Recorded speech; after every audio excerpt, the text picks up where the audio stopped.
Pemirsa, perseteruan Dewi Persik dengan netizen yang diduga merupakan fans Lesti Kejora dan Rizky Bilar atau Leslar tidak berkesudahan bahkan semakin panas.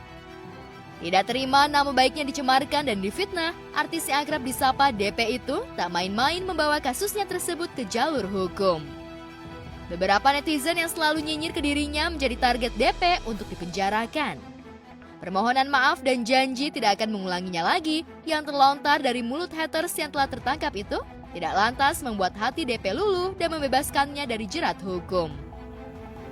DP terlanjur marah dan tersakiti dengan ulah para netizen yang diduga pendukung Leslar. Perseteruan DP dengan netizen yang diduga merupakan fans Leslar tersebut sampai juga di telinga keluarga Lesti Kejora.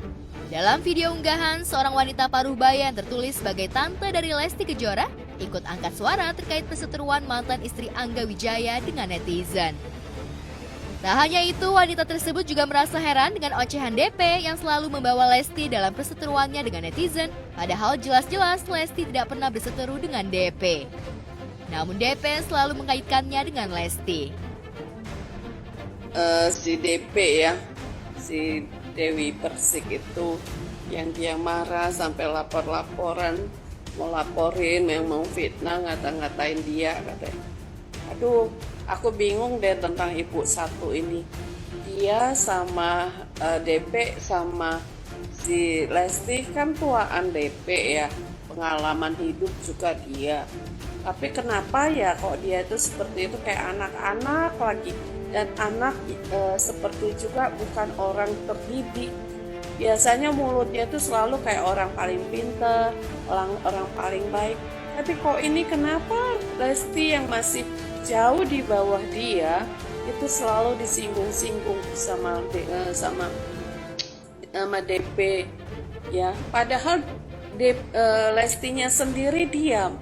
Cuma fansnya aja yang ribut, tapi kenapa kata-katanya DP itu seperti kata-kata sampah yang nggak dari mulut orang, nggak ada pendidikan, sampai segala masa-masa lalunya si Lesti yang tentang ya mereka dulunya kawin siri atau bagaimana, tadinya katanya yang hamil duluan lah apa segala.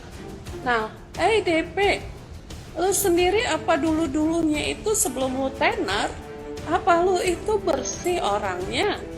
Hah? Apa lu benar-benar anak pesantren yang nggak punya masa lalu yang jelek? Banyak loh buktinya, masih ada tuh video-videonya. Gak usah deh, gak usah macam-macam, gak usah menghujat orang mulu, ya. Kalau masalah pengalaman DP, betul kamu memang lebih banyak pengalaman daripada Lesti. Itu karena apa? Karena kamu duluan lahir. Tapi kalau masalah kualitas, belum tentu kamu DP yang lebih bagus. Ya Lesti itu kecil-kecil dan baru, penyanyi baru, justru dia yang lebih bagus loh dari kamu. Sementara itu terkait perseteruan DP dengan haters yang lain, jika selama ini DP yang selalu melaporkan para haters ke jalur hukum, namun kali ini haters atas nama Mommy Zudas balik melaporkan DP ke kepolisian dan ke Komisi Penyiaran Indonesia. Dalam surat terbuka, akun Mommy Zudas tersebut menganggap pedangdut asal kota Banyuwangi itu telah melakukan fitnah, penghinaan, dan body shaming kepada haters tersebut secara terbuka dalam live akun media sosial TikTok milik DP. Assalamualaikum warahmatullahi wabarakatuh. Surat terbuka kepada jajaran Kepolisian Republik Indonesia dan kepada Komisi Penyiaran Indonesia untuk mengambil langkah tegas terhadap public figure, artis, dan penyanyi dangdut Dewi Muria Agung atau yang lebih dikenal dengan nama Dewi Persik, di mana public figure tersebut telah melakukan perbuatan tercela, yakni melakukan fitnah, penghinaan, body shaming, dan mengolok-olok secara terbuka dalam live akun media sosial TikTok miliknya. Dalam pernyataannya, fans Leslar itu mengungkapkan kronologis kejadian perseteruan dirinya dengan Dewi Persik. Berawal dari reaksi spontan saya menanggapi ocehan artis tersebut, saya merespon ocehan dia. Mengenai kasus KDRT Lesti dan terkesan tidak menghargai keputusan Lesti, di mana di situ saya mengkritik bahwa tidak semua wanita bisa berpendapat dan sepemikiran dengan dia, di mana saya melihat secara pribadi dia sendiri gagal dalam membina rumah tangga dan itu sudah terjadi 3 kali. Karena di hari-hari berikutnya saya masih melihat ocehan sang artis disampaikan secara arogan dan emosional. Saya kembali mengkritik pernyataan dia yang mengatakan kurang lebih seperti ini. Respect nggak sih sama perempuan yang nggak punya prinsip, dan itu disampaikan di hadapan publik. Yang menurut saya kurang lebih artinya dia mengajak masyarakat untuk tidak menghargai keputusan Lesti, untuk tidak menghargai kebijakan Lesti memaafkan suaminya. Tujuan dari video itu adalah sekedar mengingatkan bahwa dia pun belum tentu lebih baik dari orang yang dia katain. Kritik saya sepertinya tidak diterima oleh artis tersebut. Hal itu dibuktikan dengan tindakannya mendukung seorang ibu yang melakukan penghinaan fisik saya. Saya tidak melihat adanya itikat baik dari artis tersebut. Bahkan saya melihat artis tersebut semakin arogan dan semakin menjadi-jadi. Atas dasar hal tersebut, saya meminta kepada jajaran Kepolisian Republik Indonesia dan Komisi Penyiaran Indonesia untuk mengambil langkah tegas dan menindak tegas pelaku dan menindaklanjuti sesuai hukum undang-undang negara kita. Sementara itu, DP yang terlanjur marah atas ocehan netizen yang dianggap telah mencemarkan nama baiknya telah melaporkan beberapa haters ke polisi. DP yang didampingi kuasa hukumnya kembali datang ke Polres Depok untuk memenuhi berita acara pemeriksaan tambahan dengan membawa saksi dan barang bukti video dan Instagram dan akun TikTok. Mbak Dewi kebetulan hadir di Polres Metro Depok untuk memberi keterangan tambahan. Jadi tadi selain Mbak Dewi juga ada beberapa saksi dari asistennya Mbak Dewi dan juga ada satu juga dari orang yang tinggal di rumah Mbak Dewi yang mengetahui apa yang kemarin diposting dan kita laporkan kemarin. Tadi dimintain keterangannya, tadi ada sekitar pertanyaannya sekitar ada kalau aku 24 pertanyaan. Terus kemudian selain itu juga selain Mbak Dewi diperiksa untuk berita acara tambahan, juga ada beberapa bukti yang tadi kita sudah lampirkan ke pihak penyidik, di mana sekitar ada 6 sampai 8 bukti yang kita lengkapi, baik itu dari Instagram dan juga dari TikTok ya Maneng ya. Kita tinggal menunggu perkembangan lebih lanjut, yang pasti dari pihak kita sudah melengkapi semua saksi dan juga bukti-bukti yang tadi sudah kita tambahkan dari laporan yang kita ajukan hari Jumat lalu. Tadi udah dijawab kan, tadi asisten aku sama yang ada di rumah gitu. Kalau yang lain-lain itu mungkin warga TikTok sendiri kali, itu kan banyak banget yang jadi saksi. Demi mengembalikan nama baik, harga diri dan martabat keluarga, DP pantang menyerah dan tak kenal lelah mengejar terus para haters dan ingin memenjarakan para haters tersebut. Nggak capek demi harga diri saya, enggak. Karena orang tua saya kan sakit kemarin kan. Jadi ini saya kalau udah terjun langsung, udah masuk ke sumur ya udah mau gimana lagi gitu. Jadi udah basah ini gitu. Jadi saya nggak mau setengah-setengah. Setelah Mami melaporkan kan jadi akhirnya banyak banget yang bermunculan minta maaf lah segala macam sampai menangis gitu. Mami akan terendam juga nggak sih dengan permintaan Mami, padahal dia sudah melakukan yang membuat Mami Saya sudah memaafkan, Pak. Tapi ya hukum tetap terus berjalan.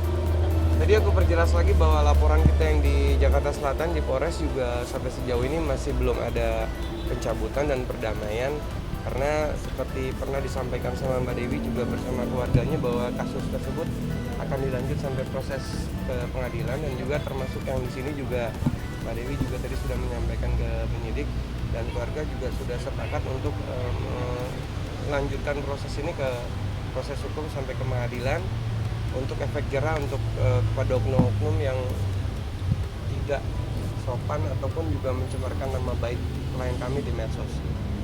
Iya kan, balik lagi ke psikis kali ya Mas. Apalagi ibu saya kan tinggalnya di desa, di kampung. punya grup kayak arisan dan yang lain-lain. Terus ada banyak video-video yang kan sekarang ibu-ibu dari Facebook pindah ke TikTok kan.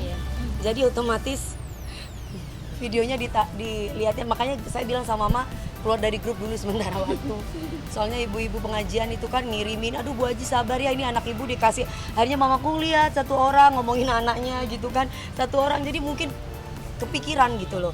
Akhirnya mami aku sakit Mbak, sakit terus kakinya bengkak dua-duanya. Terus kalau ada kayak saraf atau apa ya, kalau banyak kepikiran tuh dia tuh kayak panas, demam. Terus ininya apa? Aku masih kasih mungkin asam urat kayak gitu, mungkin ini kolesterol, jadi supaya mama itu tenang gitu pikirannya. Sekarang kondisinya seperti apa? Sekarang kondisinya ya seperti itu masih. Kan kemarin sempat aku beliin berlian buat mamaku bilang nggak mau, maunya itu nama kamu baik gitu.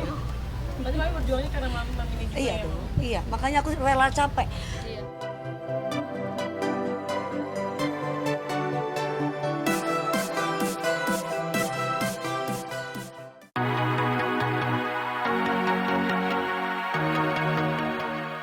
Sementara itu, di lain peristiwa, pasca bercerai dengan Kiwil 1 tahun lalu, masalah demi masalah menghampiri kehidupan mantan istri Kiwil, Rohimah.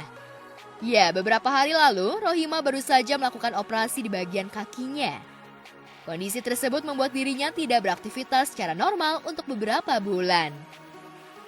Operasi sebenarnya mah kaki ya gitu, yang kemarin waktu operasi di Turki terjadi operasi lagi di sini karena memang mur sama peni itu patah gitu, karena memang belum saatnya untuk diajak jalan. Aku 2 bulan setelah operasi kan aku pulang ke Indonesia kan, nyampe di Indonesia akunya nggak bisa diem lagi, ini cara otak sama semuanya serba main nih gimana ya. Aku harus sampai di Jakarta, sampai di sini kan aku harus mesti nyari uang gitu kan, harus ya kayak terima pesanan apalah segala macem gitu. Ya udah akhirnya terjadilah kalau memang di saat memang belum waktunya untuk diajak berjalan, diajak harus akunya sibuk, ya terjadilah patah gitu, umurnya itu patah dan tulang itu belum nyatu, ya akhirnya tulangnya bengkok lagi gitu. Akhirnya ya udah harus cepat-cepat dioperasi, kalau enggak ya akunya yang ngerasain bakalan sakit banget gitu. Akhirnya ya aku ngurusin BPJS, sudah kelar pertengahan September baru aku ngurusin ke rumah sakit pemerintah yang ada di Jakarta Selatan. Alhamdulillah proses cuma sebulan aku langsung operasi. Pasang 2 pen, tadinya kan cuma 1 sebenarnya, cuman depannya aja nih gitu kan. Ternyata di tulang kecil belakangnya itu ada patah juga gitu loh, karena mungkin aku paksain kan gitu. Aku paksain jalan, aku paksain bener-bener memang diajak bergerak banget. Mungkin tadinya dia udah agak-agak retak, tapi karena aku ajak paksa, akhirnya patah juga tulang kecil belakang. Akhirnya kemarin pas diputuskan, dibongkar pen yang lama, yang dari Turki itu dibongkar semuanya, dipasang lagi yang baru, pasang lagi. Kemarin itu belakangnya cuma dari sini sampai sini, kecil ya paling ini. Sekarang dari sini, dari telapak sini sedikit setengah, sampai sini nih, panjang sama belakang, jadi ada 2 gitu. Nah besok hari Jumat pagi saya mesti berangkat ke rumah sakit pemerintah yang tempat saya operasi di Bukajahitan, karena sudah 2 minggu.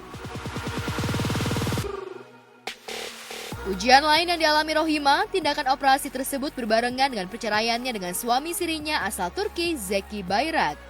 Bak sudah jatuh tertimpa tangga, Kiwil, mantan suaminya pun saat ini tidak memberi perhatian, bahkan menafkahi anak-anak kandungnya. Jadi 4 bulan ini, 4 bulan saya jalan harus jingkrang, hanya kaki 1. Jadi yang ini digantung. Jadi gimana saya mau nyari uang, gimana saya mau, ya pun saya bisa nyari uang dengan cara saya online, dagang online gitu loh. Ya dagang online untungnya saya bukan bilang bukan kurang atau gimana. Bisalah buat makan aja sih, ada aja gitu. Tapi kalau buat keseluruhan ya Allah alam bisawab, itu aja sih saya gitu. Bang Kiwil sampai saat ini dihubungin sama anak-anak susah gitu loh. Terus ya nggak tahu lah keadaan dia kayak gimana, saya juga nggak tahu gitu loh. Cuman kan maksudnya janganlah memutuskan silaturahmi antara ayah dengan anak, apalagi di sini anak-anak kandung, anak-anaknya darah dagingnya dia sendiri gitu loh. Dia bisa ngurusin anak tirinya, kenapa anak kandung dia nggak bisa? Itu aja sih buat saya. Bukannya saya menyarankan dia balik ke saya, nggak ada pikiran saya ke sana, nggak ada. Tolong aja buat anak-anak aja gitu loh, karena kondisi saya lagi seperti ini. Sabar, setelah nanti saya sembuh, setelah Allah memberikan jalan saya untuk bisa nyari nafkah, nyari rezeki buat anak-anak, sabar, itu akan terjadi, saya bilang itu. Cuman saat ini saya minta tolong sama Bang Kriwil untuk perhatian buat anak-anak aja. Cuma satu, syukuri apa yang sudah kita dapat. Ya. Kalau kau senang, nikmati kesenanganmu. Kalau kau susah, nikmati kesusahanmu. Karena kenapa? Dengan sabar itulah pangkal kita mendapatkan surganya Allah. Pasca operasi membuat Rohimah tidak bisa lagi bekerja secara normal hingga membuat perekonomian Rohimah jadi sulit. Penderitaan Rohimah tidak hanya sampai di situ, nafkah dari Kiwil yang diharapkan untuk meringankan penderitaan dirinya dan demi kebutuhan anak-anaknya pun tak pernah didapatkan. Rifki juga, Rifki kalau ada apa, saya bilang sama Rifki kalau ada apa-apa ngomong sama papa, WA biar nanti papa baca. Sama juga Dinda juga, Awil ya semuanya, si Mesya ya, Al ya, Reza semuanya, ayo ngomong gitu loh, WA aja apapun gitu loh, bukan begitu. Sampai saat ini sih anak-anak dijanjiin terus, gitu dijanjiin terus, tapi belum, anak-anak juga belum ngomong kalau ayahnya udah transfer apa belum. Anak-anak cuman ngomongnya ayah belum transfer bun gitu. Buat kita ya udahlah, banyak-banyak doa aja, banyak-banyak sabar aja. Aku sih bilang gitu aja, bilang sama anak-anak.